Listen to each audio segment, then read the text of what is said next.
Good morning, my dear children. Today we'll study the different types of goods existed in our economy. That is in the second chapter in microeconomics, named Theory of Consumer Behavior. So, you know that different types of goods are there in our economy. In my previous module, I have explained the two types of goods. Today, in this module, we'll explain the rest of the other types.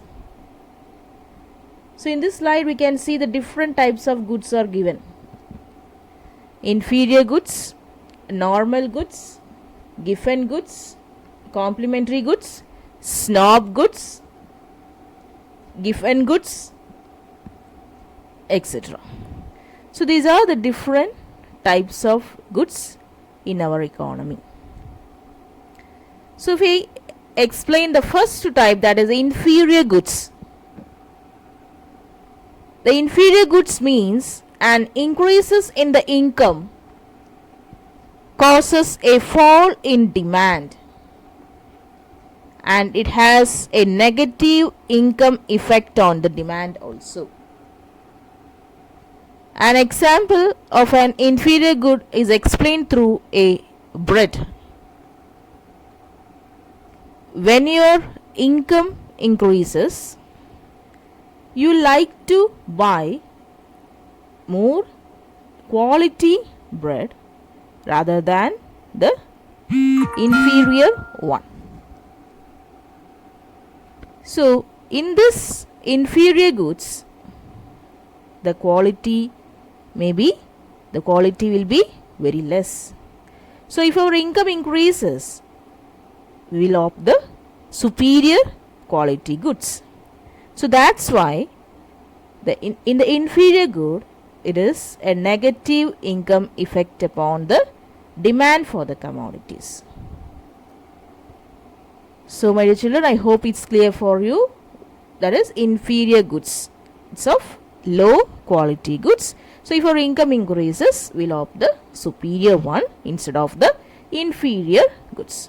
So, that's why if the income increases also, its effect is negative upon the demand.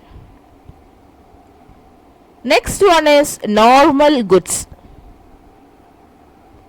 This means an increases in the income causes an increases in the demand. It has a positive income effect on the demand.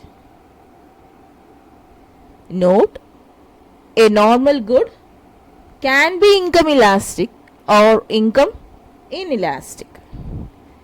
So what is this elastic and inelastic?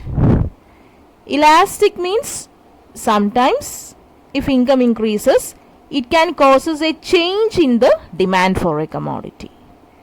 Inelastic means it does not causes any changes in the demand for a commodity. Elasticity means that is causes a changes in the demand, and inelastic mean it does not causes the changes in the demand for a commodity. Next type is luxury goods.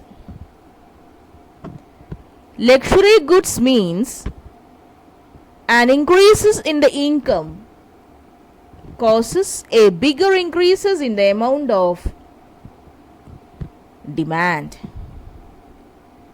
It means that the income effect upon the demand is greater than 1. For example, the high definition TVs would be luxury. When income rises, people spend to buy the luxury commodities. So that's why the income elasticity is more than 1.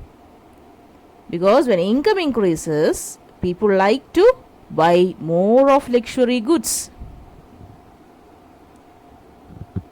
So that is regarding the luxury goods. The next one is complementary goods. The goods which are used together to satisfy a want. That is named as complementary goods. So in this, TV and DVD player is given as example, or bread and jam, because we have to apply the jam upon the bread to satisfy our want, as well as this shoe, as well as the shoe polish. So we will use these commodities together to satisfy our wants. That is complementary goods. Next is giffen goods, a rare type of good where an increases in the prices causes an increases in the demand.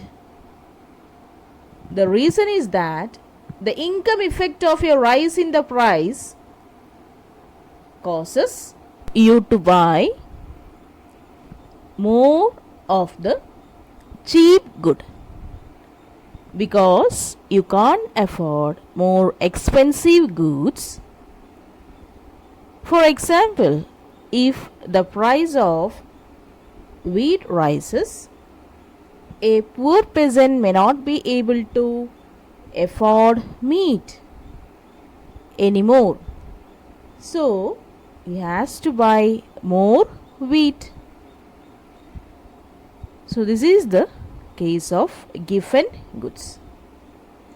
It's a rare type of good when an increases in the prices causes an increases in the demand. The reason is that the income effect of a rise in the prices causes you to buy more of the cheap good instead of the dearer ones. So that is regarding the giffen goods. The next type of good is snob good, a good where an increases in the prices encourages the people to buy more of it. This is because they think more expensive goods are better. That is a snob effect upon the consumers regarding the demand also. So all the luxury goods we can categorize in this one. So that is a snob good. The next one we are going to discuss about the substitute goods. The substitute goods are those goods which are alternatives. That means the good which performs the similar functions of the other good, we can call such good as a substitute good. Here the example is Pepsi and Coca-Cola. So if the price of the Pepsi increases, to get the effect of that drink, they will opt the Coca-Cola, which is the next best alternative. So in this manner, substitute goods, the other example is tea and coffee, because these two goods gives the same effect for the consumers. So when the price of a good increases, they will consume the other good which gives the same satisfaction to the consumers. So that is regarding the substitute goods. So my dear children, these are the various types of the goods in this lesson. So I hope all my explanations are clear for you. Thank you children for watching this video.